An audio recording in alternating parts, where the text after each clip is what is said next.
after scaling an ad account from 0 to 50,000 rupees per day, one of the ad accounts that we handle, here are 3 lessons that I've learned that allowed me to scale this ad account and consistently deliver results for this particular client. So, आज हम इस video में बहुत ही important 3 चीज़ों के बारे में बात करेंगे, ठीक है? So, what are those 3 things? Let's talk about it. So the first lesson I learned after scaling this ad account from 0 to 50,000 per day. So by the way, this is an ad account that spent 50,000 per day for a certain period of time. Then we realized that the cost was increasing, and then we found out that 30,000 rupees per day for this ad account is like the sweet spot. Okay, so मैं समझाता हूँ, यही पहला lesson इसी मतलब तीनों चीजें इसी लेसन की तरफ आपको डायरेक्ट करेंगे कि ऐसा मैं कैसे बोल सकता हूँ कि 30,000 rupees per day was the sweet spot for this ad account. Okay, even तो हमने इसको 50,000 पर डे पे हम लेके गए और परफॉर्मेंस अच्छी थी. ओके, तो समझाता हूँ. Lesson number 1, the first lesson that we learned, which is a very important lesson for anybody, is the importance of not taking daily decisions, right? So here's what I mean. If you're familiar with the world of Facebook ads, then you probably know that how much people are either वो उनको anxiety हो जाती है या फिर वो sad हो जाते हैं, right? Performance नहीं आती एक दिन में तो थोड़े उदास हो जाएंगे, या वो anxiety बहुत हो जाती है कि यार इतने सारे आप metrics देख रहे हो, hook rate, hold rate, etc. और डेली की ऑप्टिमाइजेशन प्रैक्टिस कर रहे हो बिकॉज मेथड्स और प्रोसेसेस ऐसे फॉलो कर रहे हो. तो मेरे साथ भी ऐसा ही था.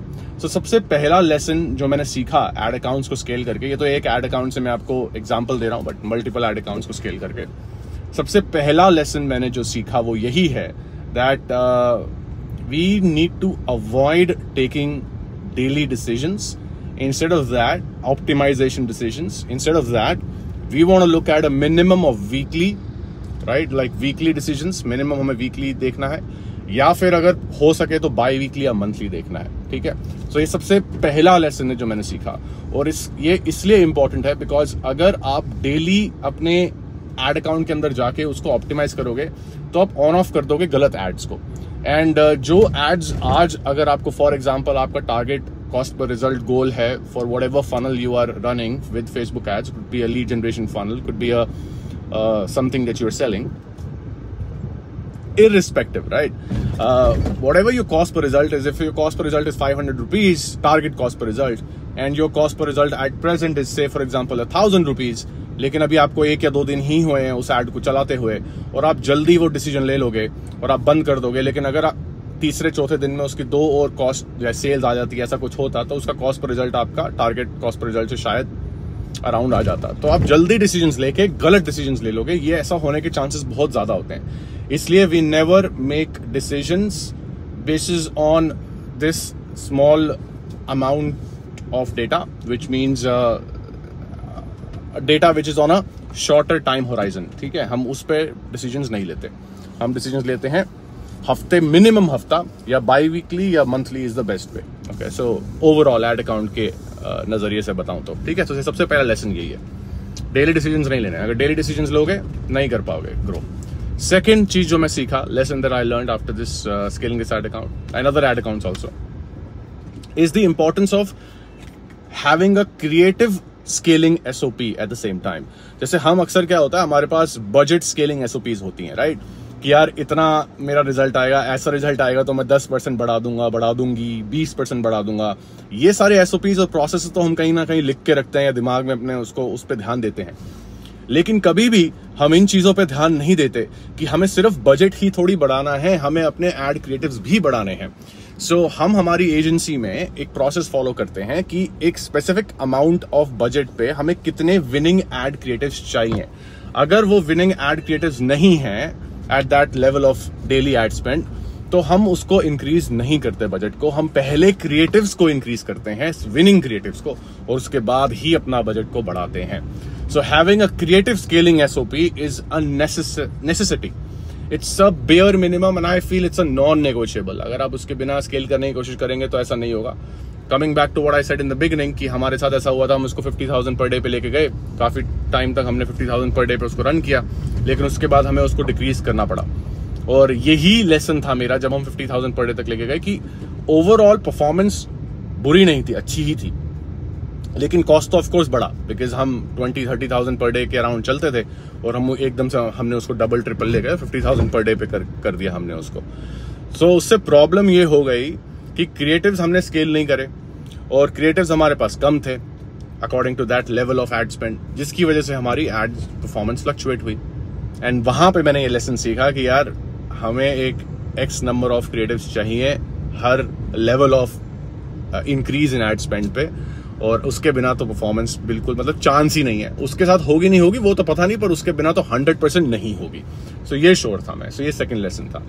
थर्ड लेसन जो मैंने सीखा, वो थर्ड लेसन भी बड़ा इंपॉर्टेंट लेसन है, और वो ये है कि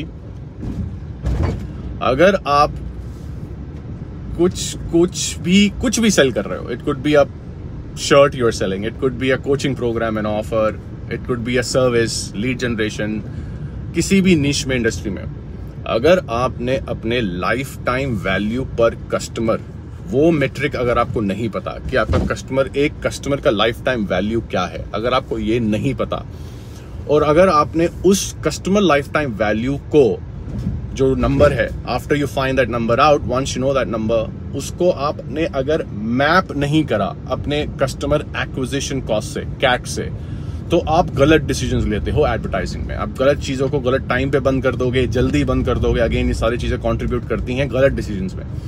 और इसका मतलब ऐसा इसलिए बोल रहा हूं बिकॉज हो सकता है कि आपका लाइफ टाइम वैल्यू पर कस्टमर इज हायर, क्योंकि I was shocked when I did some consultations with a couple of e-commerce businesses that they had some percentage of people who were coming again and buying again from them, but they were not even tracking those things, and that's why they did not even realize that their customer lifetime value, like lifetime value per customer, was a little higher than what they thought it is, because of which they were not willing to bet more on the ads. तो वो जल्दी ads को बंद कर देते थे इस reason की वजह से।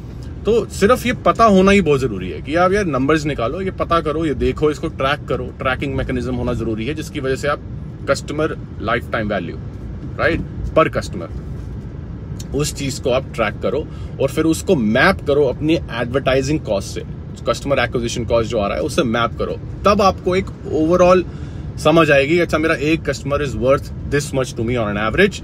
सो अगर मैंने फ्रंट में फॉर एग्जांपल पैसे लूज भी कर दिए to acquire this customer, that's completely okay, because ultimately I am gonna make money in the back end, right.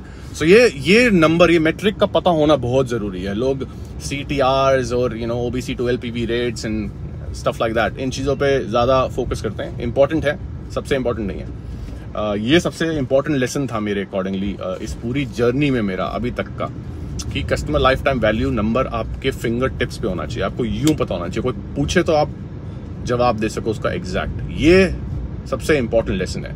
और इसी से सब लेसन ये आता है कि अगर आपका एक ही दो ही प्रोडक्ट आप सेल कर रहे हो, irrespective, coaching businesses, e-commerce business, lead generation, अगर आप एक ही दो ही प्रोडक्ट सेल कर रहे हो, तो वैसे भी अगर आप अपना एड स्पेंड इंक्रीज करोगे तो चांसेस बहुत हाई हैं that you are going to lose a lot of money initially and you will hit the panic button, because of which you will take wrong decisions. So I will highly encourage you to have more line of products in your entire business so that you can make every customer worth more ultimately. So जो भी lifetime value पर customer increase करने वाले strategies होती हैं, उन strategies पे काम करना जरूरी है। जैसे कि average order value, AOV को इंक्रीज करो, ऑर्डर बम्स ऐड करो, right, repeat buyers, right, renewal, subscriptions, anything that can help you make every customer worth more to your business, you should deploy that right away. This is one of the most important lessons I have learned. अगर आप अपनी ads को scale करना चाहते हो, देखो campaign structures minimalistic रखना तो बहुत जरूरी है, ठीक है, वो तो दो राय नहीं है उसके बारे में। अगर आप डेली चीजें डुप्लीकेट कर रहे हो और पुराने प्रोसेसेस फॉलो कर रहे हो, तो और लेजर टारगेटिंग, इंटरेस्ट टारगेटिंग पे रिलाई कर रहे हो, तो वैसे ही like best of luck. Okay, ये सब मैं ट्राई कर चुका हूँ, वो तो मैं पहले भी बहुत सारे वीडियोस में शेयर कर चुका हूँ, वैसे ही काम नहीं करता स्टेबिलिटी के साथ। लेकिन अल्टीमेटली अगर आप पूरा अपने बिजनेस में थोड़ी बहुत भी स्टेबिलिटी और बेटर परफॉर्मेंस चाहते हो और बिजनेस को अल्टीमेटली ग्रो कराना चाहते हो एड से, तो इन तीन चीजों पे ध्यान रखना बहुत जरूरी है। बस आज के लेसन में इतना ही, बाकी बताना और क्या सीखना चाहते हो, मैं शेयर करता रहूंगा। Thank you so much for